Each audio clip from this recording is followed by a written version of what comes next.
Hello and welcome to a brand new kind of Arsenal podcast brought to you proudly by the Gooners Podcast in conjunction with the Highbury squad.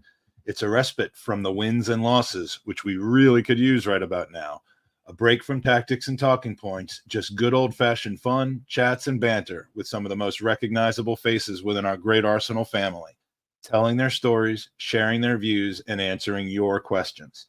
Join us now, live, as we travel from Highbury to the Grove.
Good evening, everybody, and welcome to From Highbury to the Grove, episode 4, live from day 2 of Goonerpalooza in Chicago, Illinois, USA. If you missed us last week, I just want to say we had a great conversation with Alan Smith, the smudger himself. We talked about his early days at Arsenal Football Club. We talked about how David Rocastle helped him feel welcome at the club when he first arrived. The lost art of scoring with your head, the club culture under George Graham, and his experiences adjusting to, an early retirement at the age of 32 due to injury. If you've missed any of the episodes that we've had, Amy Lawrence, Clive Palmer, Smudger, highly recommend you go back and watch them on the Highbury Squad or Gooners Podcast YouTube channels. The beauty of this series that I love doing is that we focus on the guests, not the results, so the interviews never get stale. So today we move forward and upward and try to get over yesterday and welcome a man who combined his passions for the Arsenal, writing, web design, and broadcasting more than 20 years ago, which with what then was a new format, kind of innovation in media that I think the kids call today blogging and like the podcasting thingy that I keep hearing so much about. His website, containing original content from himself and a team of great writers, is viewed by over 100 million people. And his twice weekly podcast gets over 1 billion subscribers. It's 1 out of every 8 people on earth. It's amazing. It is my pleasure to welcome to a podcast a man who still talks to me despite knowing better, Andrew Arseblog and Mangan. Thank you for joining us. Thank you, Mike. I suspect your numbers might be just a little bit off there, a bit like Chelsea's finances. They might be a little wrong, but I appreciate it all the same. A lot of those numbers, you're accused of bringing those in internally and funneling them through fake sponsorships, but I believe them. I think, yeah, exactly. So we've had better weeks as Arsenal supporters. I dare to say, always love having a great guest, great show, and then like the 5 days beforehand, it's just completely crapping the bed. But the last time we did a podcast together, it was the 27-hour Gooners versus Cancer Podathon. The season had just started. A little underwhelming, but we were scraping by.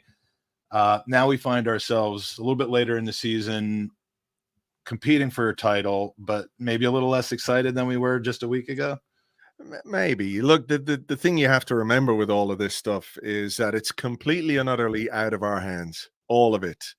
There is literally nothing we can do to influence it. We can only be influenced by it and affected by it.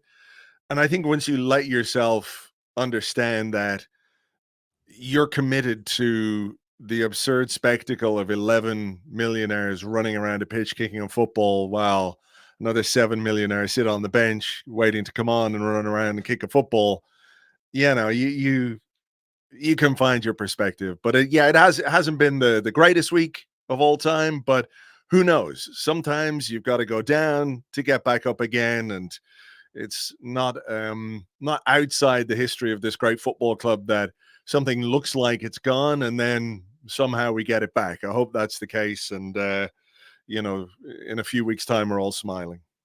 Yeah, we tend to be contrarians as a football team. And you said it perfectly. When you think that we're down and out, we come back and salvage something, like some of those FA Cup victories in years where it looked like all was lost. We've seen that within seasons where we're just in a really bad run of form, and then all of a sudden we go and beat Man City or something of the like.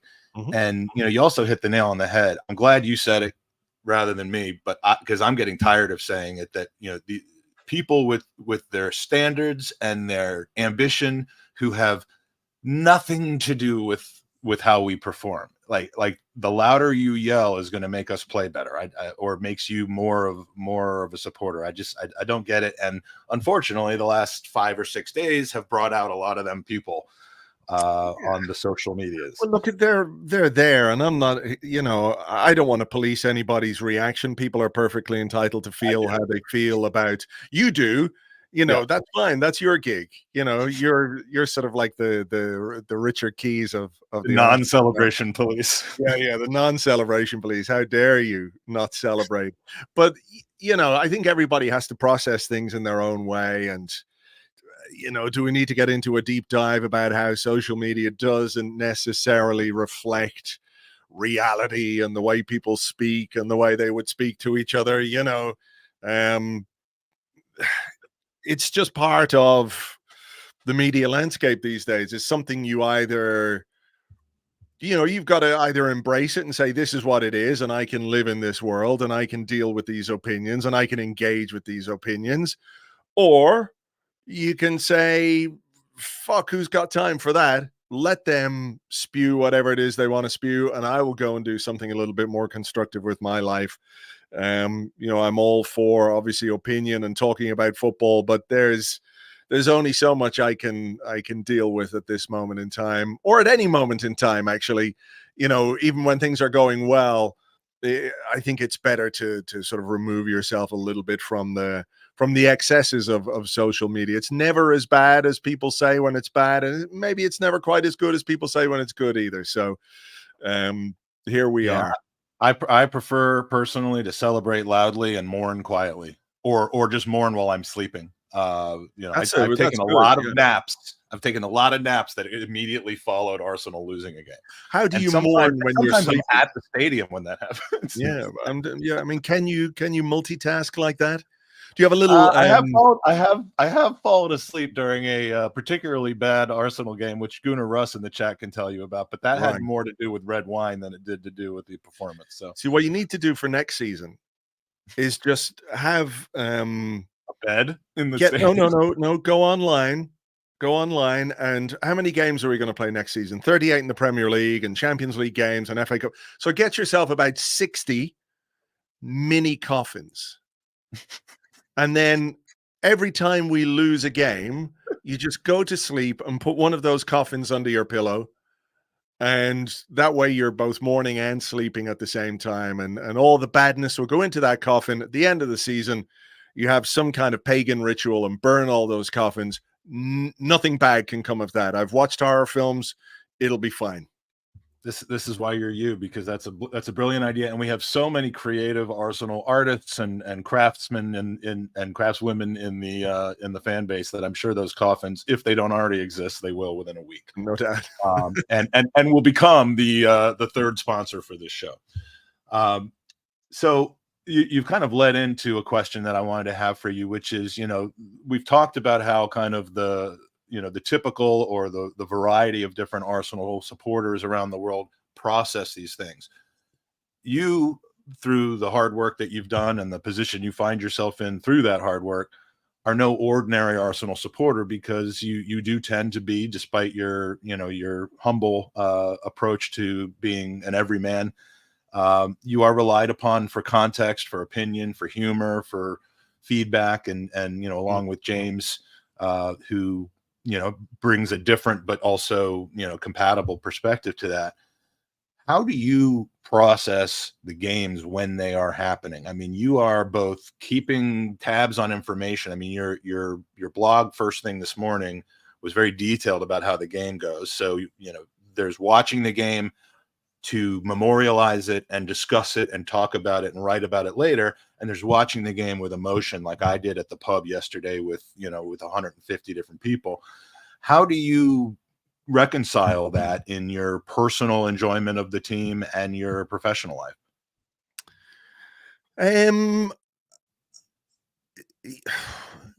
It's impossible to watch Arsenal without emotion, even if for most of the games I'm kind of working, because we do the live blog and then you've got all the other stuff that goes on within the, around the match, all the player ratings and things like that. So my experience of watching games is I don't want to say insular, but very often beyond a few WhatsApps here and there that happen during a game. I'm sort of on my own, and I'm trying to tell people what's happening via the live blog. I'm trying to process what's happening myself. And then afterwards I have time to think.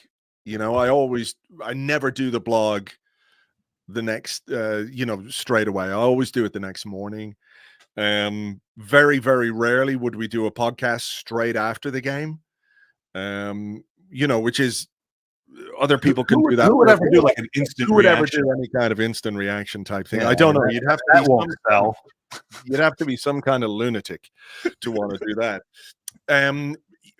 But some people can do that and do that well. I need some time to sit and think about what it is. And usually, like today, I got up, I downloaded the game again.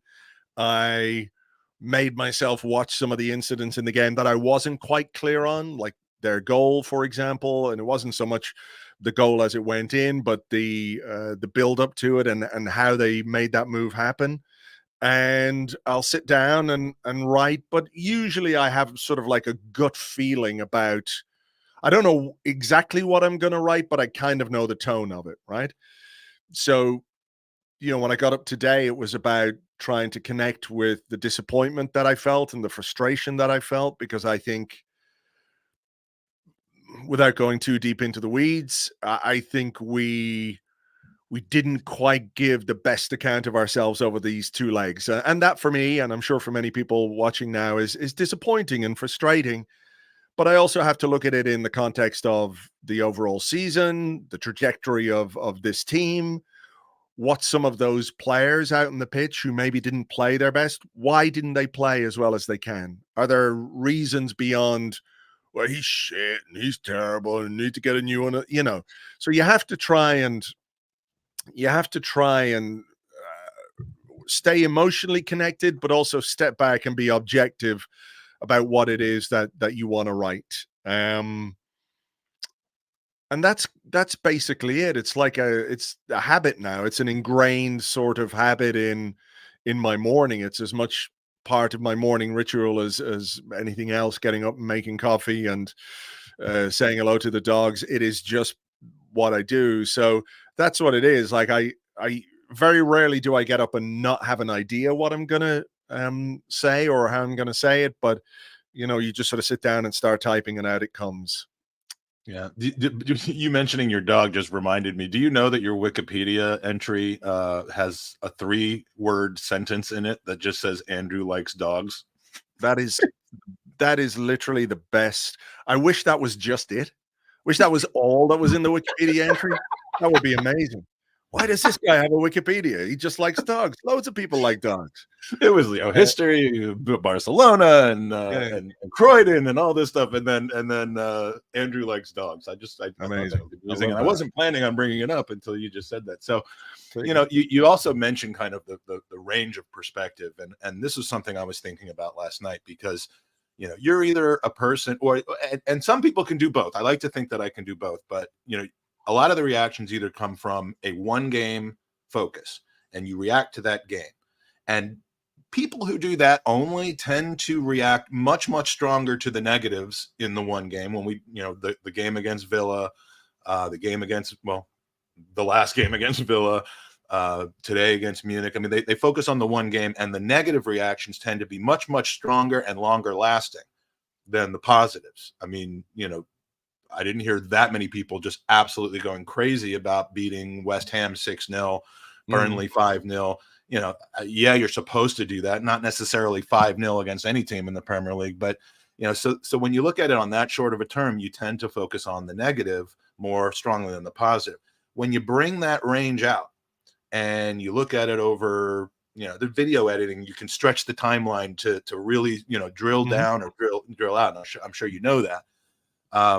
When you stretch it out to a 3-month period or a 6-month period or a 5-year period in this case, it's hard not to feel good about what's happening despite the current disappointments, I think. And I just think not enough people look at that perspective. They just look at the game to game, but refuse to get exuberant about the positives in that. Well, I mean, it depends on, what you're paying attention to. If you're paying attention to just people on Twitter spouting off after a game, I'm not sure that's really the best way to get their perspective, because they might well be just reacting to one game. You could be very positive about Arsenal and where we're going and what we're doing, and still be very negative about the Aston Villa game, for example. So if in isolation you came across somebody reacting to the Villa game, and you might think, well, this guy is just Mr. Negative, but actually, it it's is more possible. when they start recommending permanent changes. And there's one that I can think of that comes up a lot, but that's where their perspective gets out of hand, because I mean, is that good faith criticism though? Is that is that really what someone thinks, or is that somebody who's using that perspective to farm engagement, maybe to generate, people money? do that? Yeah, they do. They do. I think you have to be able to recognize that. The other thing I would say, though, is that you give the example of beating West Ham 6-0 and Burnley 5-0, Sheffield United 6-0. Brilliant. Absolutely brilliant. But there is a limited amount to talk about when you do that. Part of what's fun about football sometimes, and we've had to do a lot of this as Arsenal fans, is trying to figure out what's wrong. What's wrong? What went wrong? What can we do to fix that? What can we do to prevent that? If you're talking about things that have gone wrong, I think there is generally, more to say.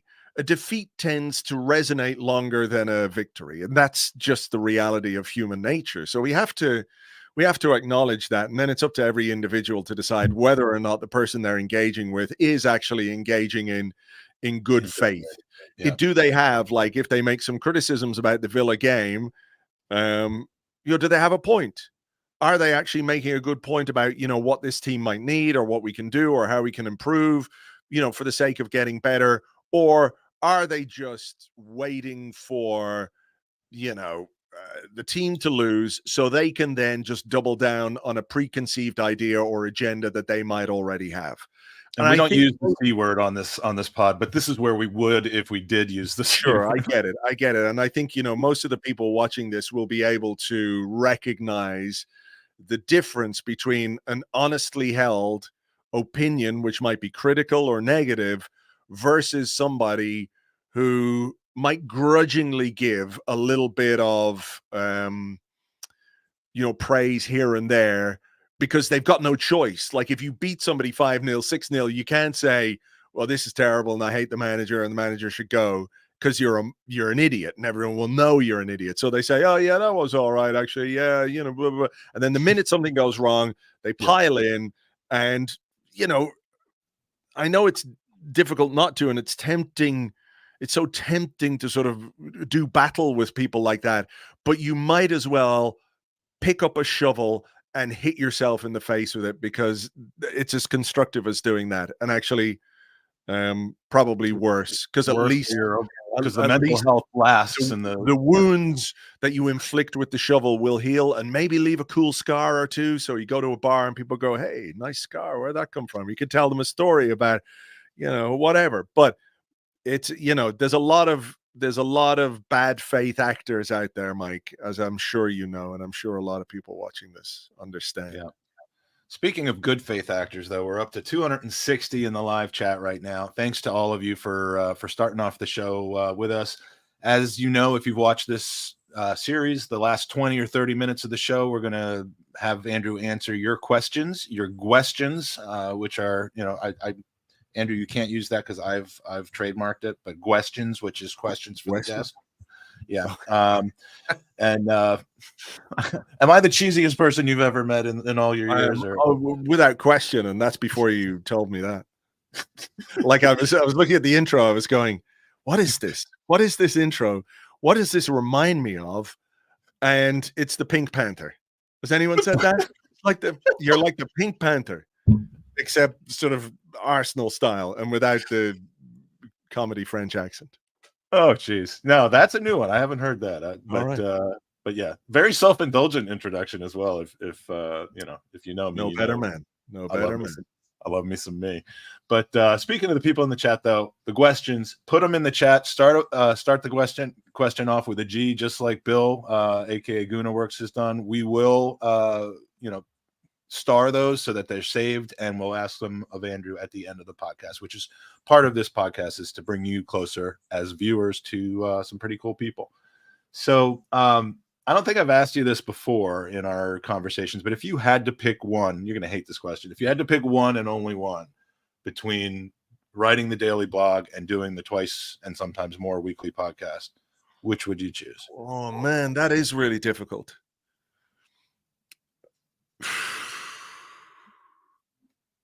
I mean, if I had to pick one at this point of my life, it'd be the twice weekly podcast, because I'd only have to do something twice a week. That'd be amazing. I could just go and play golf or something the rest of the time. But it's so hard because they're very different. You know, I love being behind a microphone. I was always like into radio, and I was a DJ, and I love the creativity that you can have on the mic when you talk and you sort of riff and come up with stuff. It's great. But I also love writing as well. I love the fact that you can express yourself and surprise yourself even when you do write. That like I said, you sit down, you start, you don't quite know what's going to come out, and sometimes you think of something or some, I love that element of it as well. So you're asking me to choose from a creative perspective. I think I will go with the writing, but obviously and thankfully I don't have to choose. So I can keep doing both for the moment. And of course, there are loads more podcasts on Patreon too. So quick plug in there, Absolutely, yeah. But it fulfills my creative itches, I think, both of the things in different ways. Well, and we're glad that you do both of them. So do you ever get to take, and I don't mean like for a few weeks in the summer, but I mean, do you get to take a mental vacation from Arsenal? I mean, if they're hammering you emotionally and psychologically, and I mean, do you ever just get to take a mental break from them and kind of shut down for a week or two? No. I mean, I have gone on holidays, not a lot of holidays in fairness, but the blog is always going. So, Andrew, Alan will step in, Tim Stillman, Lewis, we'll continue. And Tom, our technical guy will do the blog and keep the blog going. So yeah, I do sometimes, but the way things are going with summer tours and all of that stuff, it's more, maybe a bit more demanding than it used to be. But I have to say, I would, if it were possible, and it's actually not possible, this summer. But I'd love to just go somewhere for like 10 days and sit on a beach and read books and just not think about Arsenal at all, or read about Arsenal at all. Because I think you're going to be in LA and Philly with the likes of me. Yes, the likes of you and your ilk. That's where I'm going to be. The Mike Feinberg of the world. Yes.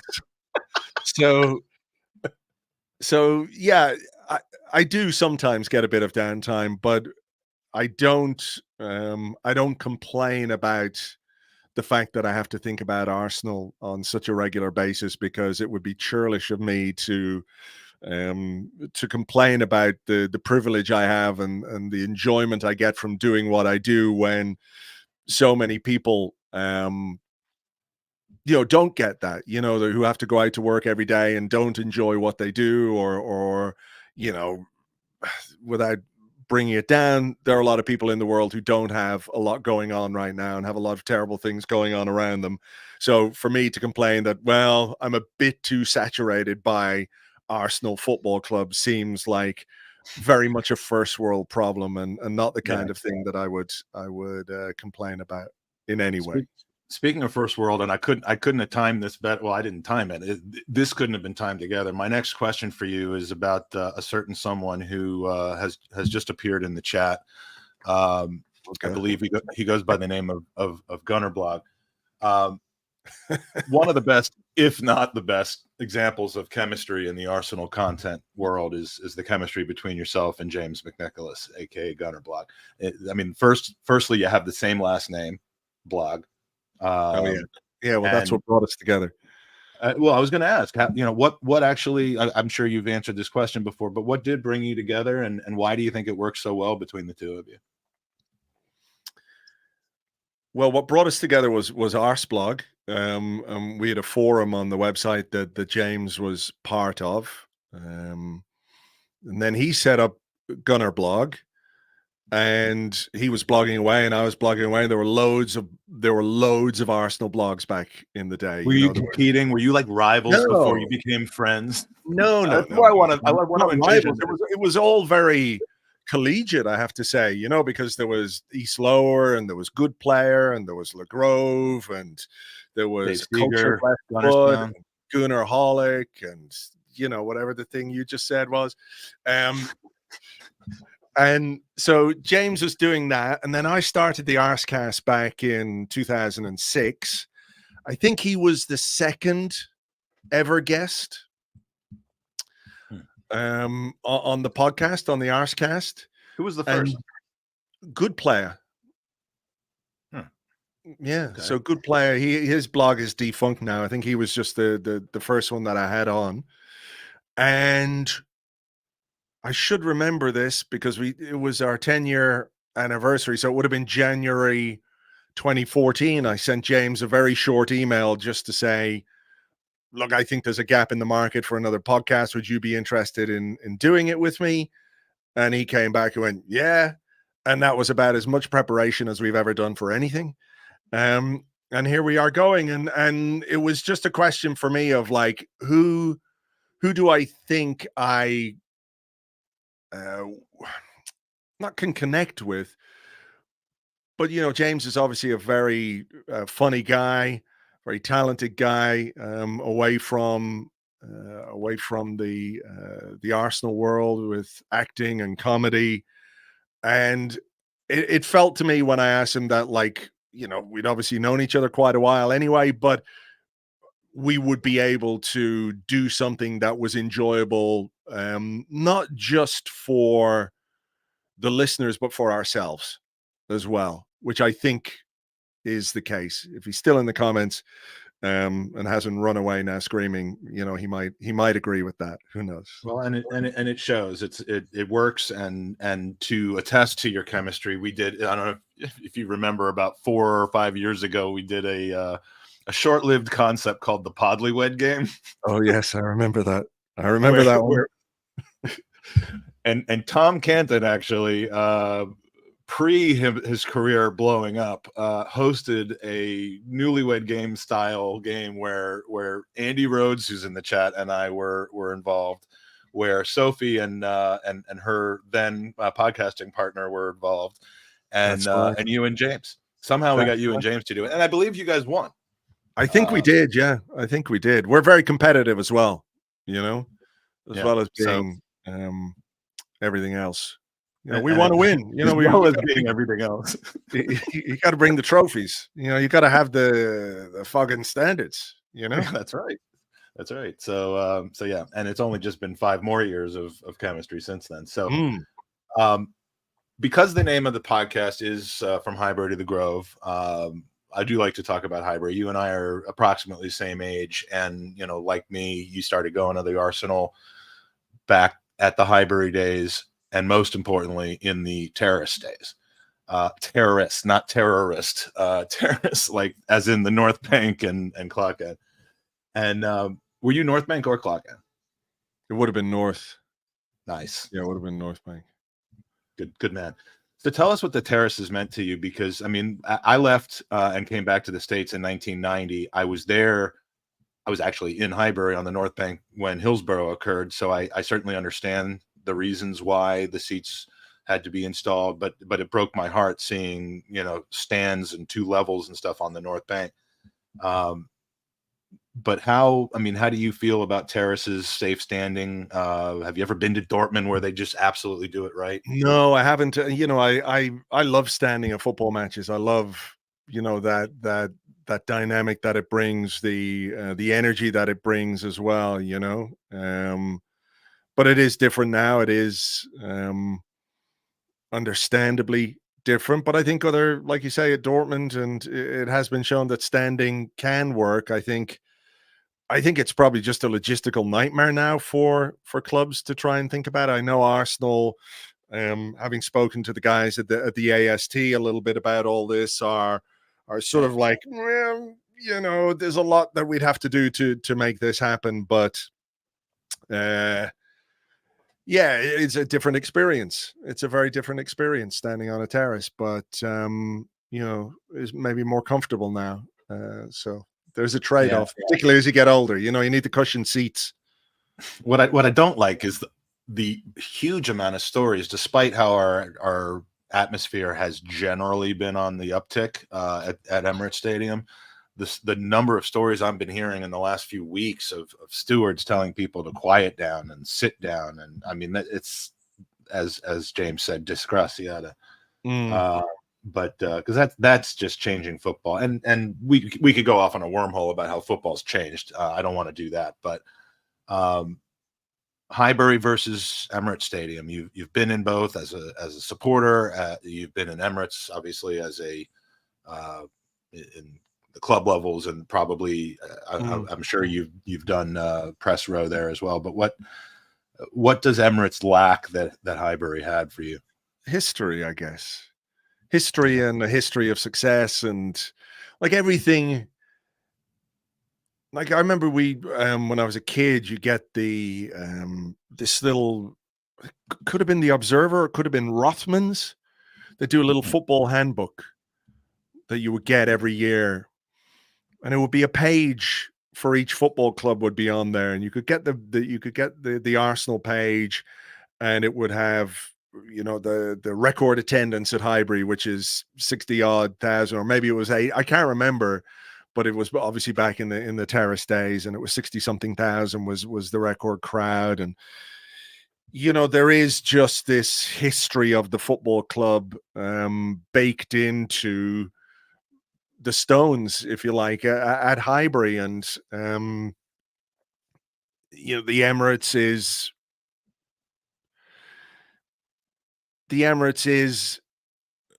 a good modern stadium. Sometimes what you don't say is more important than what you do say. I'm trying to put it the right way, because I think it is, it's a great place to go and watch football because Arsenal are there.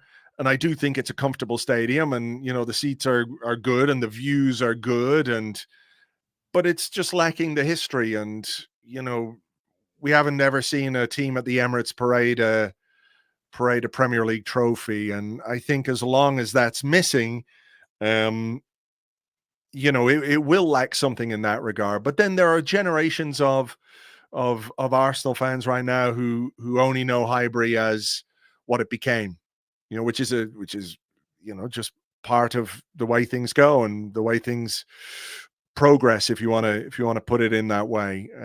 But for people who grew up, the flats are kind of nice. They're all right. So I hear. I've got no idea. Never been in one.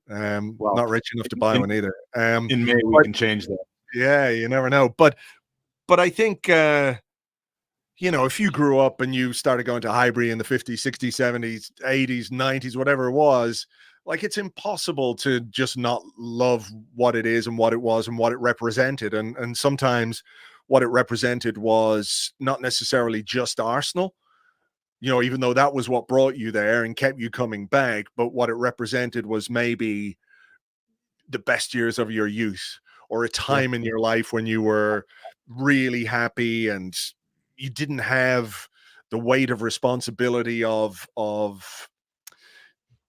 job and kids and all of those things that come a little bit later in your life. So I think, that obviously is part of what Highbury means to so many people.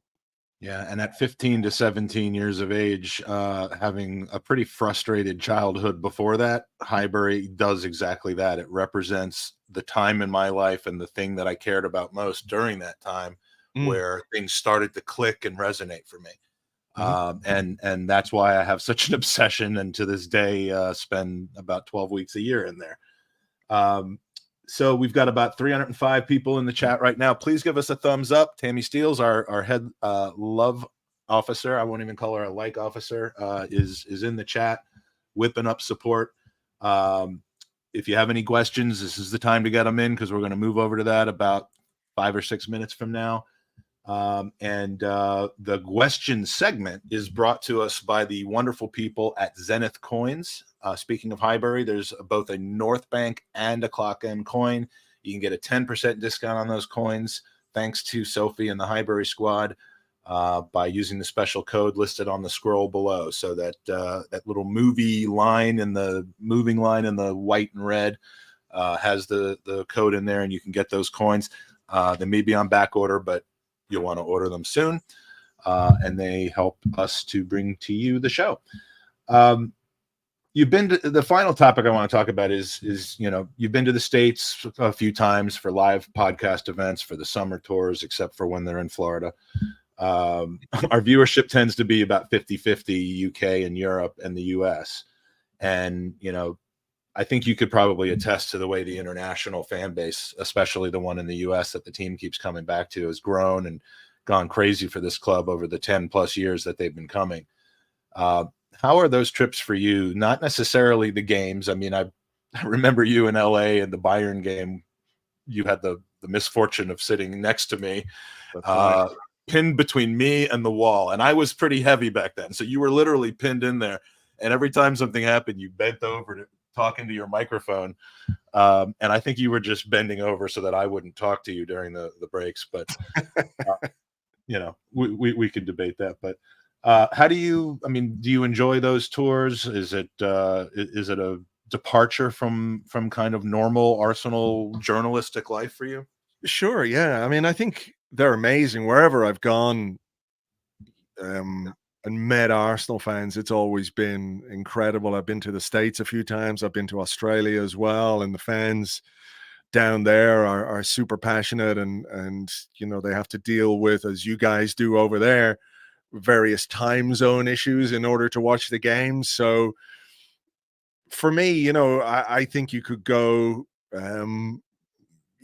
anywhere in the world where there's a collection of Arsenal fans and have a good time with those people, because you have this club that keeps you connected, whether you know each other or don't know each other. But no, they're brilliant. And it's, what I think is amazing is the way people, they want to learn about not just what's going on right now, but the history of the club, and they want to embrace that. They want to understand, what do these things mean? What does it mean to be invincible?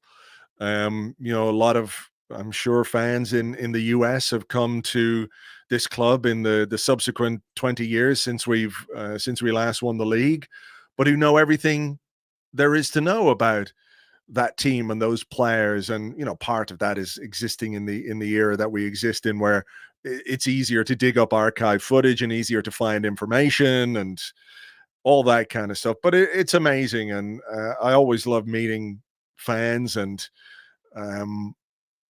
everywhere I've been in the States in particular, the welcome has always been very generous and heartwarming. And sometimes, Mike, people have given me too much whiskey to drink. I'm not criticizing those Charlotte, North Carolina. Charlotte, North Carolina, perhaps, yes. Where I'm still waiting for that Uber reimbursement, but no, I'm oh just my kidding. God. That was Hang on. Have you got Revolut? I'll send you some money right now. I do have Revolut, but no, that one's on me. The All next right. one, my next one will be on you. All right, But, that's good. But no, it is amazing, isn't it? And you know, from doing events and the events that we do, you know, when you bring people together in the name of Arsenal Football Club, everyone tends to have a good time. And long may that last. And speaking of those events, I've been fortunate enough that I've been over for the final game of the season, the last 2 seasons. One time with my daughter, one time with my son, and had the privilege of being one of 1,000 people or so that were jam packed into the Union Chapel for 2 just absolutely amazing shows that you've done with your bromance podcast, as I like to call them, Arsenal Vision. Yeah. Have you been called that before? I mean, there's just a natural, and you talked about the collegial atmosphere in the podcast space and the, you know, whatever level or you know, experience level, viewership level of the podcast arena or the blogging arena. Absolutely, from day one that we got in 2016 on a very small scale, that's been the most surprising thing to me, is how absolutely just generous people are with their time. You joined us in our first season of podcasting. There was no reason that you had to do that. You didn't have any idea who I was or how difficult of a time you'd end up having with me over the course of your life. True. I mean, sliding doors moment there, Mike, I have to say. But look, it is that what was it is. Yeah. That's the sliding doors moment gone wrong. But the I walked into the sliding door. It didn't slide. You got pinned in the sliding door. Yeah.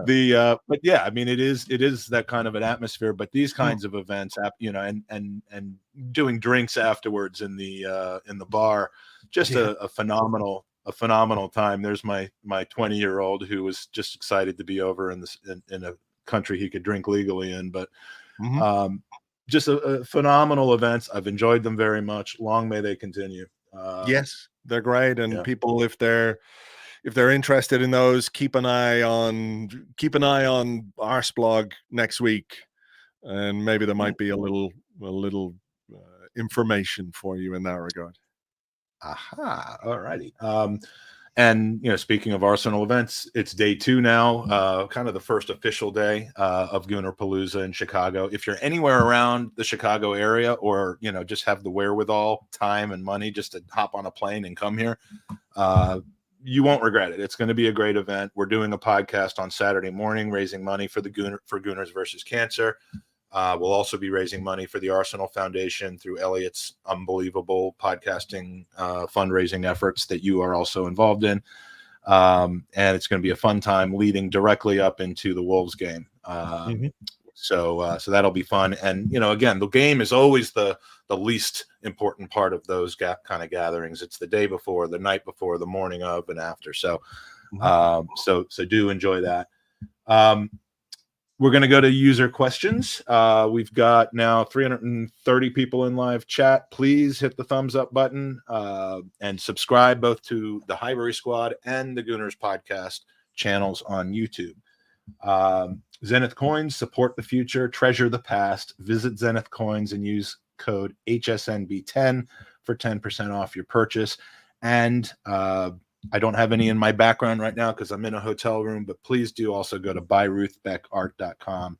Ruth's art is unbelievable, and she is one of the biggest donors through her art to Gooners versus Cancer. We raise a lot of money at these events like this weekend, you know, giving her art away in exchange for vacations for donations. Vacations and donations. Yes, we give donations on vacation. You're definitely not spending donations on vacations, Michael. Yes, that needs to be clarified. So thank you for that. First question from Bill, aka Goonerworks. Do you wish you could go to more games live, or do you have reasons for limiting the number of matches you attend in person? Yeah, I wish, but there's such a production around every game on the website that it requires, you know, my attention a lot of the time. It's not to say I can't go, but it is it takes a lot of organizing, to get someone to do the live blog, the match reports, the player ratings.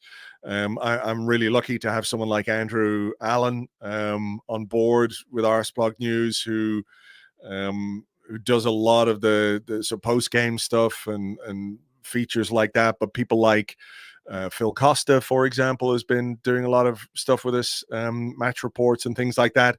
So it's good to have a team of people who are involved. But yes, ultimately it is restrictive.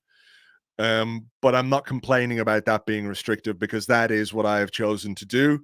And I think once you start doing stuff on a website, people expect that stuff, you can't just not cover a match just because I want to go to London. And it's not really a question of travel, because it's only a short hop, really. Depends on what you're doing on a web. I mean, I did something on a website once that didn't go over as well as your blog. Yeah. Yeah. Well, but listen, only Mike's might take off one of these days. You never know. But I got to give props to Andrew as well. Absolutely fantastic guy. I met him actually in the drinks kind of session after the first Union Chapel show, and I've spent a lot of time with him when I'm over in the city. He's just a lovely man, and too behind the scenes for my liking, for his level of charisma, or riz, as the kids like to say. He should be out in front more. He's got drip. Is that what they say? Yeah. Yeah, he's got, well, the drip is about this. Yeah. The riz is about this.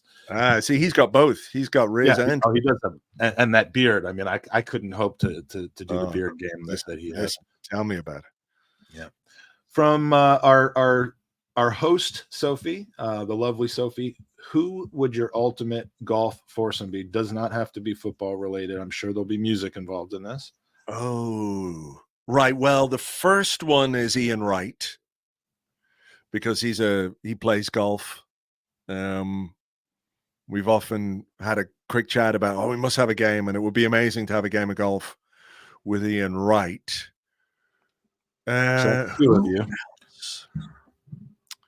Who else would I like?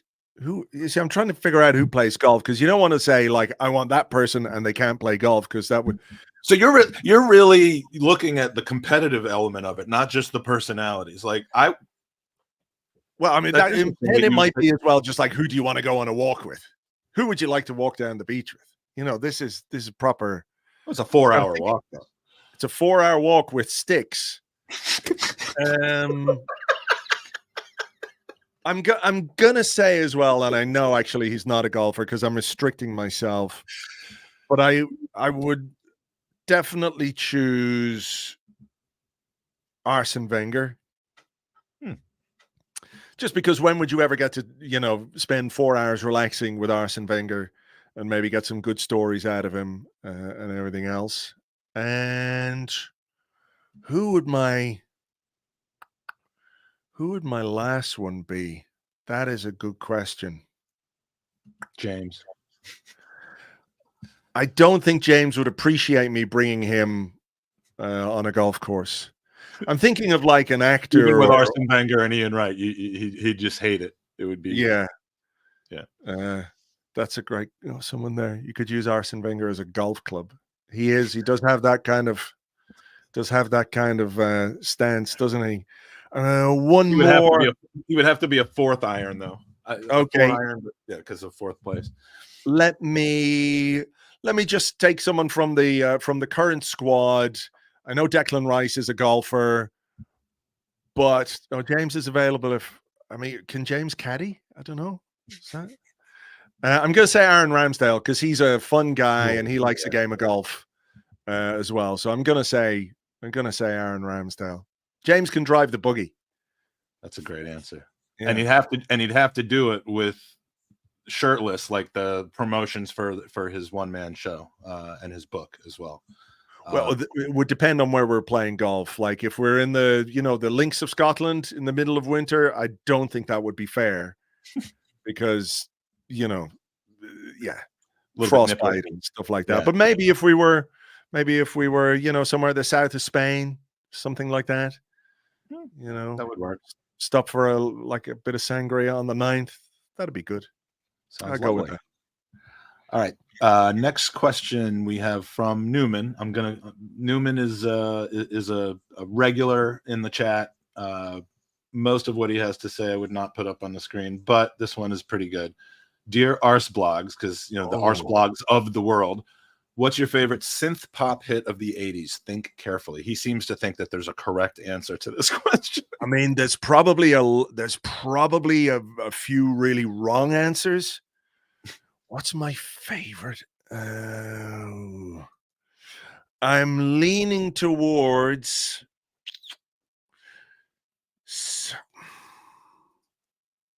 See, he wants me to say Cars by Gary Newman.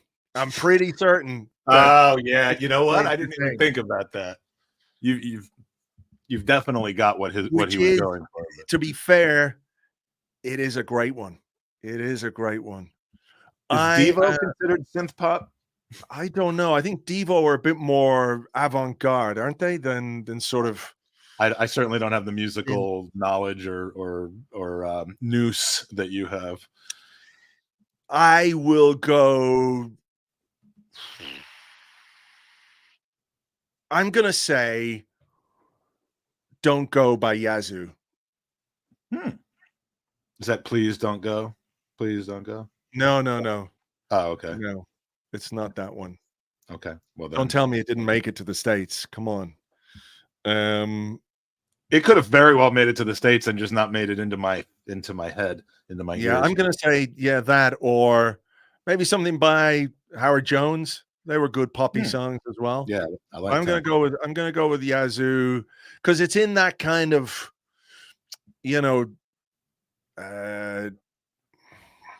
not quite Depeche Mode adjacent stuff. I like Depeche Mode, but I'm gonna go with Yazoo. I think Alison Moyet is, pretty great as well. So Vince Clarke, Alison Moyet, Yazoo, Don't Go. How about that? There you go, Newman. And he pointed out In Cars was 1979, so technically, oh my god, didn't qualify. We're old. We're really old. There you go. Archangel in the chat wants your home address. Apparently, is there a way to answer that question without without disclosing too much? I'm originally from. Postcode, please.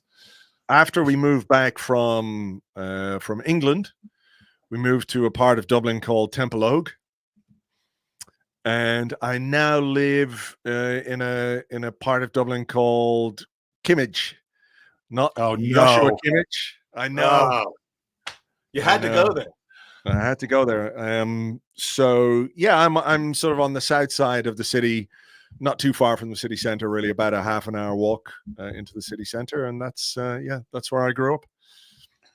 So who was it that scored the second goal for Barcelona in the 2006 World Cup final again? I'm forgetting his name, but whatever his last name, I don't know how I'm forgetting this, but it was Belletti. I'm sure in Barcelona you lived in Belletti, a suburb of Barcelona, just like you now live in Kimmage. I did not. I lived in Eixample in Barcelona, in the center of Barcelona. This could have been wrapped up kind of as part of the golf foursome question, but I love Mikey Hers, so I'm putting his question up here. If you could interview or pod with anyone in the world of football, who would it be? Not necessarily Arsenal related. Not necessarily Arsenal. And why would it be Mustafi? That could be a hell of an interview. I mean, again, I really feel like Arsene is sort of a bucket list type figure for me when it comes to an interview. I never got the chance, and even when the autobiography was out, and he did pretty much every podcast in the world, I didn't manage to make it happen. I didn't try very hard to make it happen, though, because he was just doing so many interviews, and he looked like in lots of them that he would rather have been anywhere else. Who would be a good one in the world of football?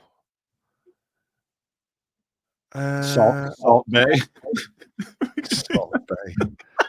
Jesus.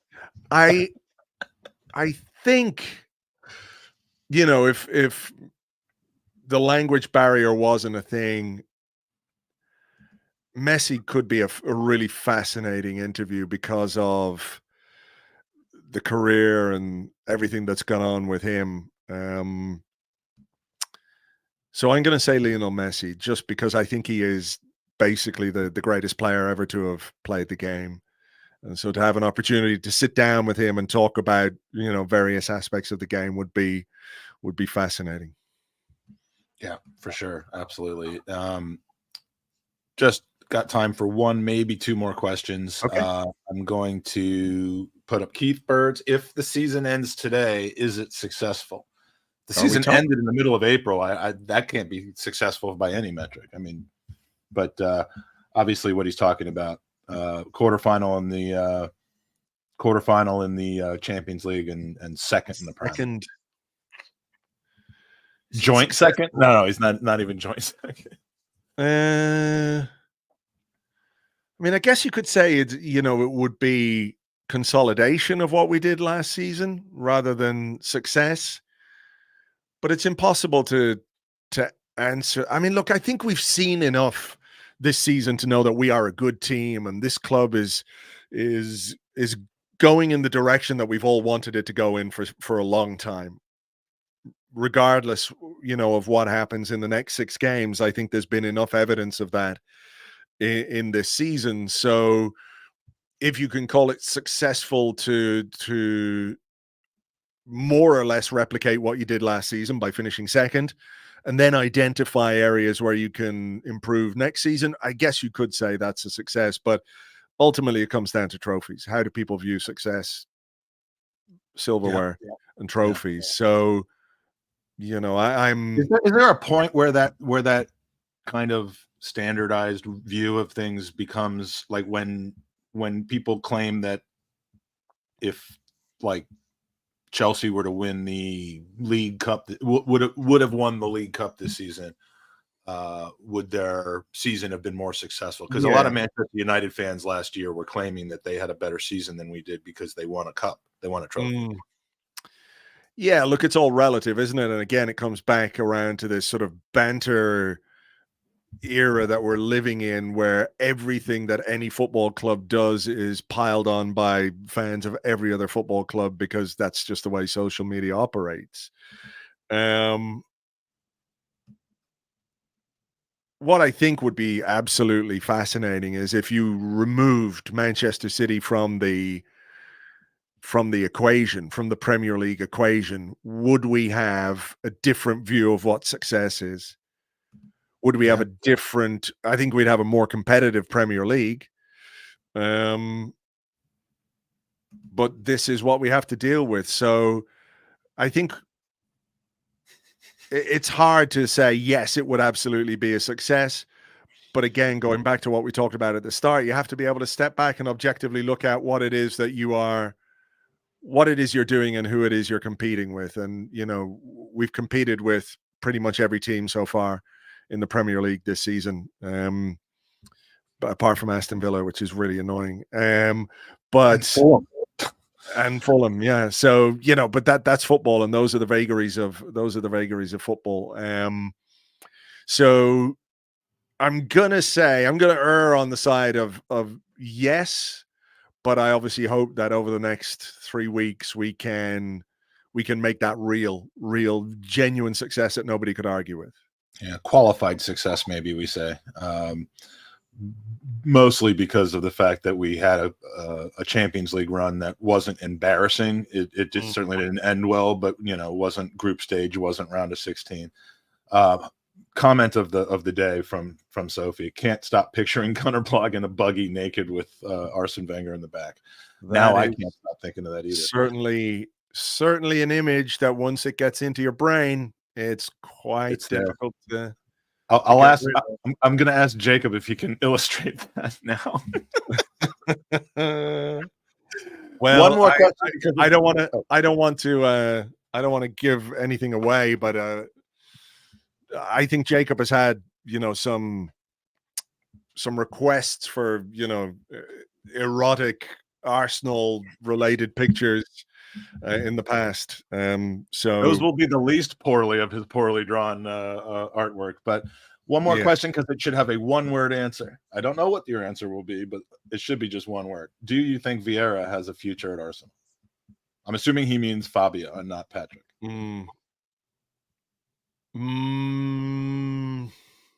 My gut feeling is no. But when I think about it a little bit more logically, they paid a lot of money for him. There are players in this squad who are probably more likely to leave than him in the summer, who are more likely to be sold or moved on. And I think maybe by default and by virtue of the fact you can't just hoof out half your squad in one summer, I'm gonna say yes, but kind of by default. Okay, yeah, I think so. I love when people just pop up that they've been here the whole time, or maybe part of the time, and then they pop up when you mention their name. I'm going to try that again. Ian Wright. All right, it didn't work.